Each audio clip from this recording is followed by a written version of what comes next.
నడిచినా కూర్చున్నా మోకాళ్ళ నొప్పులు వస్తున్నాయా? ప్రాణ పెయిన్ క్లినిక్ లో అధునాతన చికిత్సతో మోకాళ్ళ నొప్పులు తగ్గించుకోండి. హాయ్, వెల్కమ్ టు మనం టీవీ. నేను మీ కట్టా కార్తిక్.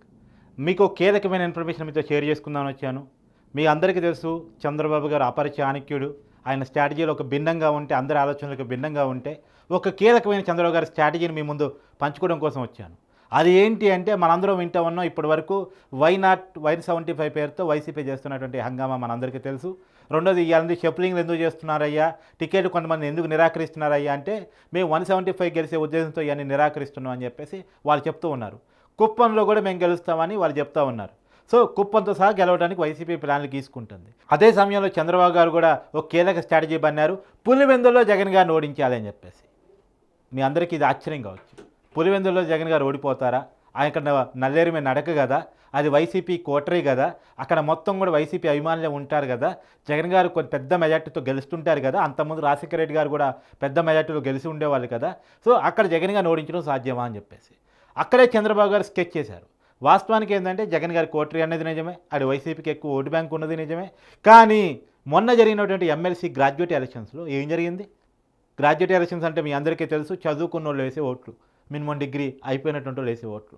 అక్కడ వైసీపీ కంటే టీడీపీకి అభ్యర్థికి ఎక్కువ ఓట్లు వచ్చాయి. జగన్ గారి సొంత ఇలాకాలు, జగన్ గారి సొంత నియోజకవర్గంలో వైసీపీని కాదని టీడీపీ గురించి ఎక్కువ ఓట్లు వచ్చాయి. సో అక్కడే చంద్రబాబు గారికి స్కెచ్ అర్థమైపోయింది. గట్టిగా ప్రయత్నం చేస్తే పులివెందులో జగన్ గారిని ఓడించడం కూడా పెద్ద విషయం కాదు, కాకపోతే క్లియర్ స్కెచ్ ఉండాలి. అక్కడే ఒక మనిషిని ముందు పెట్టి రాజకీయం నడిపించబోతున్నారు చంద్రబాబు గారు. ఆ మనిషి ఎవరు అంటే, వైఎస్ వివేకానంద రెడ్డి గారి కూతురు వైఎస్ సునీత గారు. మీ అందరికీ తెలుసు, వివేకానంద రెడ్డి గారి హత్య కేసు విషయంలో ఆమె చేస్తున్న న్యాయ పోరాటం, వాళ్ళ అన్నమే చేస్తున్న పోరాటం. ఆమె వైఎస్ అవినాష్ రెడ్డి గారే ఈ హత్య చేశారని చెప్పేసి, వాళ్ళ తండ్రి భాస్కర్ రెడ్డి గారి ప్రమేయం మేరకు ఈ హత్య జరిగిందని చెప్పేసి, వైఎస్ జగన్మోహన్ రెడ్డి గారికి తెలిసి ఈ హత్య జరిగిందని చెప్పేసి ఆమె న్యాయ పోరాటం చేస్తూ ఉన్నారు. ఆ విషయం మీ అందరికీ తెలుసు. ఆమె జగన్మోహన్ రెడ్డి గారిని నమ్మటం లేదు. ఏపీ సిబిఐని కాదని తెలంగాణ సిబిఐకి తన కేసును అప్పజెప్పాలని న్యాయ పోరాటం చేసి, ఆ కేసును తెలంగాణ సిబిఐకి బదలాయింపు చేసుకొని ఆమె ఇప్పటికీ ఇంకా న్యాయ పోరాటంలోనే ఉన్నారు. సో ఒకవైపు న్యాయ పోరాటంలో సరైన న్యాయం ఇప్పటికీ తనకి లభించలేదు కాబట్టి, సో రాజకీయమైన పోరాటం చేయాలని చెప్పేసి, అంటే తన తండ్రిని చంపిన వ్యక్తిని ఖచ్చితంగా ఓడించాలని చెప్పేసి ఆమె నిర్ణయించుకున్నారు. అందుకనే కడప ఎంపీగా అవినాష్ రెడ్డి పోటీ చేస్తే కడప ఎంపీగాను, తర్వాత జమ్మలమడిగి ఎమ్మెల్యేగా అవినాష్ రెడ్డి గారు పోయే అవకాశం ఉందని మనకు తెలుస్తుంది కాబట్టి, జమ్మలమడిగి ఎమ్మెల్యేగా పోటీ చేస్తే జమ్మలమడిగిలోనూ ఆమె ఎమ్మెల్యేగా అవినాష్ రెడ్డి గారి మీద పోటీ చేయాలని ఇంతకుముందే డిసైడ్ అయ్యి ఉన్నారు. ఆ విషయాన్ని కూడా మీకు నేను గతంలోనే చెప్పాను. అయితే ఆమె పోటీ చేయాలనుకున్న మాట వాస్తవమే. కాకపోతే జనసేన నుంచి పోటీ చేస్తారని మొదట్లో అనుకున్నారు, ఇండిపెండెంట్గా పోటీ చేస్తారని మొదట్లో అనుకున్నారు. తర్వాత మొన్న షర్మిల గారు ఏపీ రాజకీయాల్లోకి వస్తున్నారని తెలిసినప్పుడు, ఆమె కాంగ్రెస్ పార్టీలో చేరబోతున్నారని తెలిసిన తర్వాత 25వ తారీఖు అంటే డిసెంబర్ 25వ తారీఖు క్రిస్మస్ రోజు షర్మిల గారు జరిగినటువంటి సీక్రెట్ భేటీలో ఆమె పాల్గొన్నారు.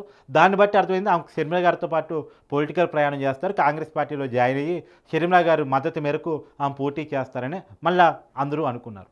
అయితే చంద్రబాబు గారు ఇక్కడ ఒక రాజకీయ చాణక్యాన్ని బన్నారు. ఈ మధ్యకాలంలో తెలుసు, షర్మిల గారు అయితే ఏంటి, వీళ్ళు నారావారి కుటుంబానికి కొంత దగ్గర అయ్యారు. ఎందుకంటే వైఎస్ జగన్మోహన్ రెడ్డి గారిని వాళ్ళు డిజైన్ చేసుకోవడం మొదలుపెట్టారు. ఆమె క్రిస్మస్ రోజు షర్మిల గారు ఒక గిఫ్ట్ కూడా పంపించారు నారావారి కుటుంబానికి, పచ్చికించి లోకేష్ గారికి. ఆ గిఫ్ట్ బ్యాగ్లో ఆమె రాశారు, 2024లో నారావారి కుటుంబానికి మంచి జరగాలని చెప్పి ఆ దేవుణ్ణి కోరుకుంటున్నాను అనే పదం కూడా రాశారు. ఆ పదానికి అర్థం మీ అందరికీ తెలుసు, నేను గతంలో కూడా వివరించాను ఆ పదానికి అర్థం ఏంటన్నది. సో జగన్ గారిని డిజైన్ చేసుకోవటం, తర్వాత నారావారి కుటుంబాన్ని ఓన్ చేసుకోవడం వాళ్ళు మొదలుపెట్టారు. సో ఇక్కడే రాజకీయ చాణక్యాన్ని చంద్రబాబు గారు పూనుకున్నారు. కడపలో వైఎస్ సునీత గారిని పోటీ పెడితే ఎలా ఉంటుంది?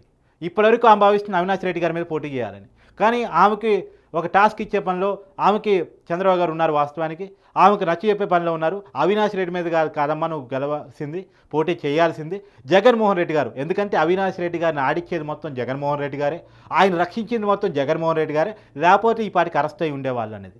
దానికి ఉదాహరణగా ఆయన కర్నూలు సంఘటన కూడా ప్రస్తావిస్తున్నారు. కర్నూలులో ఏం జరిగింది, సిబిఐ అరెస్ట్ చేయడానికి పోయినప్పుడు ఆమె తల్లికి బాగాలేదని చెప్పేసి ఆయన హాస్పిటల్లో ఉండటం, హాస్పిటల్లో వైసీపీ కార్యకర్తలు హాస్పిటల్ ముందు పండుకోవటం, హాస్పిటల్ కూడా వైసీపీ నాయకుల దగ్గర కావటం, అక్కడ పోలీసులంతా వైసీపీ కార్యకర్తలు సహకరించడం, సిబిఐ వాళ్ళకి సహాయ నిరాకరణ చేయటం, సిబిఐ వాళ్ళు ఇక్కడికి వస్తే ఏదో శాంతి భద్రత ఇష్యూ క్రియేట్ అయ్యిందని చెప్పటం, ఇవన్నీ మనకు తెలుసు. కర్నూలులో ఆ రోజు ఏం జరిగిందో అన్ని టీవీ ఛానల్స్ లైవ్ ఇచ్చి మరీ చూపించాయి, మీ అందరికీ తెలుసు.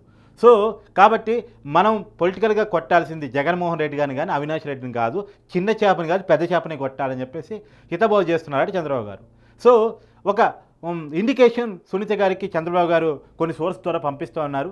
జగన్మోహన్ రెడ్డి గారి మీద కనుక మీరు పోటీ చేస్తే మా వైపు నుంచి ప్రతిపక్షాలు అన్ని పక్షాల నుంచి మీ మద్దతు ఉంటుంది. మీకు ఆల్రెడీ షర్మిల గారు మద్దతు ఉంది. ఎందుకంటే షర్మిల గారు మద్దతు ఉంది అనే విషయాన్ని ఎలా చెప్తున్నాను అంటే అఫీషియల్గా చెప్తున్నాను నేను. గతంలో సునీత గారి మీద సజ్జల గారు కామెంట్ చేసినప్పుడు అఫీషియల్గా సజ్జల గారిని షర్మిల గారు ఖండించారు.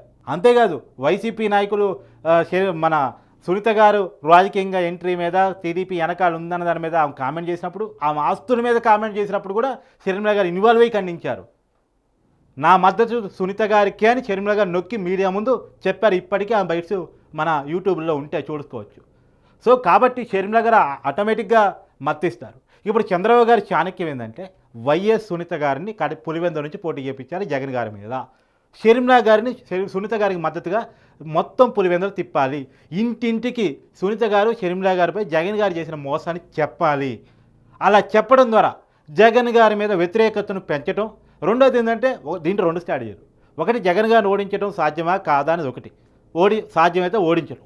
ఒకవేళ అసలు గెలుపు ఓటములతో సంబంధం లేకుండా పులివెందులకే జగన్ గారిని పరిమితం చేయటం. దానివల్ల స్టేట్ మీద ఆయన ఫోకస్ తగ్గే అవకాశం ఉంటుంది. దానికి ఉదాహరణగా మీకు విషయం కూడా చెప్తున్నా వినండి. కేసీఆర్ గారి మీద ఈటల రాజేంద్ర గారు గజ్వేల్లో పోటీ చేశారు. కామారెడ్డిలో రేవంత్ రెడ్డి గారు పోటీ చేశారు. ఇవన్నీ మీకు తెలుసు కదా. ఎందుకు పోటీ చేశారు? గెలుస్తాము ఓడతాము అనే దానికోసం కాదు. కేసీఆర్ మీద పోటీ చేయటం వల్ల కేసీఆర్ గారు మైండ్ అంతా ఆయన పోటీ చేసే చోటే ఉంటుంది. బలమైన అభ్యర్థులు లేరనుకోండి, ఆయన స్టేట్ మీద ఫోకస్ ఎక్కువ ఉంటుంది. అక్కడ బలమైన అభ్యర్థులు కేసీఆర్ గారి మీద పోటీ చేసినప్పుడు అమ్మో నేనే ఓడిపోతే ఎలా అనేటువంటి ఒక భయం పెద్ద నాయకుల్లో క్రియేట్ అవుద్ది. కాబట్టి రెండోది క్యాడర్ కూడా గందరగోళంలో పడుతుంది. కాబట్టి ఆ స్ట్రాటజీ బన్నారు. అదే స్ట్రాటజీని చంద్రబాబు గారు పులివెందులో పాటిస్తున్నారు. వైసీపీ క్యాడర్ని గందరగోళంలో నెట్టాలి. జగన్ గారే ఓడిపోతున్నారు అనేది క్రియేట్ చేయాలి. జగన్ గారు భయపడుతున్నారు పొలిటికల్గా అనేది క్రియేట్ చేయాలి. అది చాలా ప్రభావం చూపిస్తుంది స్టేట్ మొత్తం. కాబట్టి ఈ స్ట్రాటజీకి చంద్రబాబు గారు రంగం సిద్ధం చేశారు. వైఎస్ సునీత గారిని ఒప్పించే దానికోసం ప్రయత్నాలు జరుగుతున్నాయి. వైఎస్ సునీత గారి కనుక ఒప్పుకుంటే పులివెందులలో కనుక ఆమె పోటీ చేస్తే ఆమె ఎన్నికల్లో పోటీ చేయడం దాదాపు క్లియర్. కాదు ఇప్పటివరకు అనుకుంటుంది ఏంటంటే కడప ఎంపీగా కానీ జమ్మలమడి ఎమ్మెల్యే అభ్యర్థిగా కానీ పోటీ చేస్తారు. కానీ ఏ పార్టీ నుంచి పోటీ చేస్తారో ఇండిపెండెంట్గా పోటీ చేస్తారా లేదా అని చూడాలి. కానీ చంద్రబాబు గారి ఆలోచన ఏంటంటే ఇండిపెండెంట్గానే తనని నింపాలి సునీత గారిని. ఎందుకంటే ఏదన్నా ఒక రాజకీయ పార్టీ నుంచి పోటీ చేసినప్పుడు ఆమె మీద పొలిటికల్గా వచ్చే విమర్శలు వేరుగా ఉంటాయి. కాబట్టి ఆమెని ఖచ్చితంగా ఇండిపెండెంట్గా పోటీలోకి పులివెందుల నుంచి దింపాలి. టీడీపీ మద్దతు ఇవ్వాలి, జనసేన మద్దతు ఇవ్వాలి. తర్వాత మన షర్మిల గారు ఇంటింటికి ఆమెను గెలిపించడం కోసం తిరగాలి. షర్మిల గారు తిరగడానికి రెడీగా ఉంటారు సహజంగా సునీత గారి మద్దతు ఇవ్వడానికి. మరి విజయమ్మ గారు వస్తారా లేదో తెలియదు. అప్పుడు కొడుకు సపోర్ట్ చేస్తారా, కూతురు గారి పొలిటికల్ డెసిషన్ సపోర్ట్ చేస్తారా చూడాలి. ఎందుకంటే తాను తెలంగాణలోనేమో షర్మిల గారి మద్దతు తిరిగారు, ఆంధ్రాలోనేమో జగన్ గారి మద్దతుగా తిరిగారు విజయమ్మ గారు. ఈ మధ్యకాలంలో విజయమ్మ గారు కూడా జగన్ గారు దూరంగా ఉంటూ వస్తున్నారు. వైఎస్ఆర్ పార్టీ గౌరవాధ్యక్షురాలిగా ఆమెకి ఇప్పటికే రాజకీయంగా తప్పుకొని ఉన్నారు, రాజీనామా చేశారు ఆ పోస్టు కూడా. సో వైసీపీకి ఆమెకి ఏ సంబంధం లేదు. కాబట్టి సంబంధం లేకపోయినా కొడుకు సపోర్ట్ చేస్తారా లేదు నిజాయితీగా వచ్చి కూతురు సపోర్ట్ చేస్తారా చూడాల్సింది. కానీ ఒకటి మాత్రం క్లియర్, ఒక రాజకీయ చాణక్యాన్ని మాత్రం చంద్రబాబు గారు ప్రజలుకున్నారు. గతంలో సాధ్యం కాదు అనుకునేటువంటి పులివెందుల్లో జగన్ గారు ఓటమిని చూపించాలని చెప్పేసి కృతనిశ్చయంగా ఉన్నారు. ఎందుకంటే మొన్న ఆల్రెడీ చూపించారు. గ్రాడ్యుయేట్ ఎమ్మెల్సీ ఎన్నికల్లో పులివెందుల్లో వైసీపీ పార్టీని కాదని టీడీపీ పార్టీకి ఎక్కువ ఓటు రావటం మనం చూసాం, మన కళ్ళ ముందు జరిగింది ఇది. కాబట్టి గట్టిగా ట్రై చేస్తే ఏది అసాధ్యం కాదు రాజకీయంగా అనేటువంటిది చంద్రబాబు గారికి తన రాజకీయ జీవితంలో తెలుసు. తన 30 ఏళ్ల రాజకీయ జీవిత అనుభవంలో ఎన్నో గెలుపులు ఓటములు చూసిన పెద్ద ఆయన కదా ఆయన స్ట్రాటజీ మాత్రం ఇలా డిఫరెంట్గా ఉండబోతుంది. ఖచ్చితంగా పులివెందుల్లో జగన్ గారిని ఓడించే పనికి చంద్రబాబు గారు పులికొల్పారు. మరి చూడాలి ఏం జరుగుతుందో. చంద్రబాబు గారి స్ట్రాటజీ వర్కౌట్ అవుతుందా కాదా తెలియదు. కానీ ఆ స్ట్రాటజీని మాత్రం మీతో షేర్ చేసుకునే దానికోసం మీ ముందుకు వచ్చాను. Thank you.